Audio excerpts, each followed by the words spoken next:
Today, guys, we're talking about old Colorado Springs, or the older buildings and the older homes, the older downtown areas, some of the older built up areas versus the newer areas within the Colorado Springs metropolitan spread. That's the urban spread that's kind of happening right now as we speak. Stay tuned in and get a chance to hear all about it.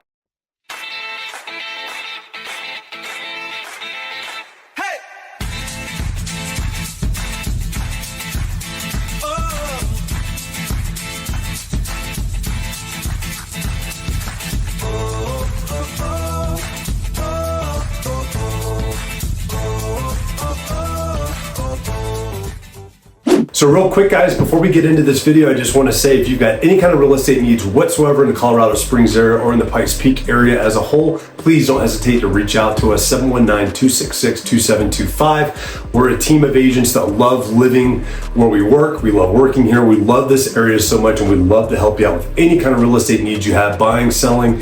Just let us know and we will definitely point you in the right direction. You can also email us at info@jdmrt.net. Let us know if we can help with anything. Until then, hope you enjoy this video. Okay, guys, so today we're talking specifically about old versus new in Colorado Springs. And the reason why we're kind of talking about these is because there's a significant difference between the two. So whether you're looking at old homes or new homes, if you're looking at the old, more built up area within Colorado Springs, or some of the new infrastructure that's coming in on the north side, it could be a very different feel based on what you and your needs are, or where you work, or even just where you want to play and where you want to live and be able to enjoy yourself as well. Now, there's a lot of older areas within the Colorado Springs area, and as a general rule of thumb, most of those areas are going to be the areas closest up to the mountains. Those are some of the most highly sought after when folks were looking at building and living within the Colorado Springs area. They obviously wanted to be as close to the mountains as possible because it's so beautiful and it's just a different style of living for sure. So you see a lot of the stuff up along the Front Range up against the mountains are typically some of your older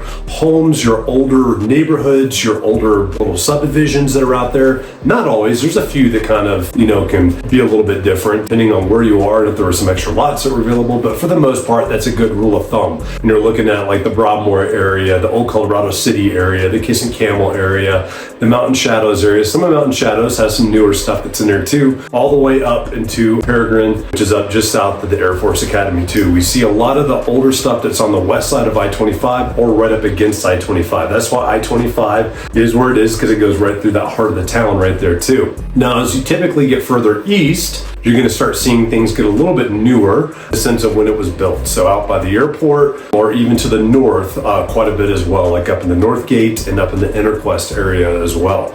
So those areas are going to have a little bit more of the newer shopping centers.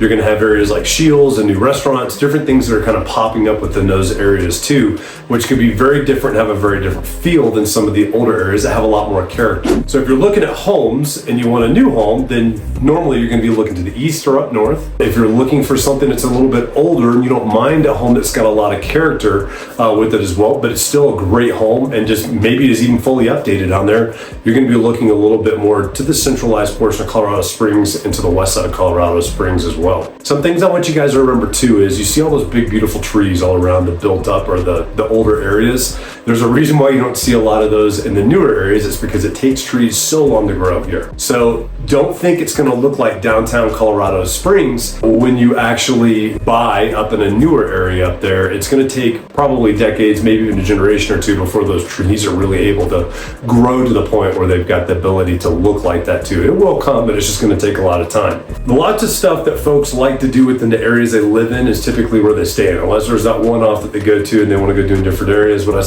I mean by that is like restaurants, their typical shopping, all that stuff will stay very localized to the subdivision, the portion of Colorado Springs are in. We see that happen quite a bit as well. But I hope this kind of gives you an idea of a little bit of the old versus new, what we're looking at. If you've got any more specific questions based on this, please don't hesitate to reach out. James E. Mountain Homes team with Keller Williams Partners out here. We're here to help answer any of your real estate need questions and anything in general. If you're curious about our buy local list, it's got vendors and contractors from everything from electrical and plumbing to places that we recommend eating or shopping at. Those are things that we've got available for you too, as well as a relocation guide as well. well, so please don't hesitate to reach out and ask for that. And you can also go to our website as well. Our website's got all this information on it too, and you don't have to worry about interacting with anybody. If you're not ready to do that, you could go to the website and actually see a lot of what we have to offer on that as well. But if you do have questions, we're here to answer them for you. 719-266-2725. You can call or text that number, or you can email us at info@jdmrt.net. I'll see you guys next video.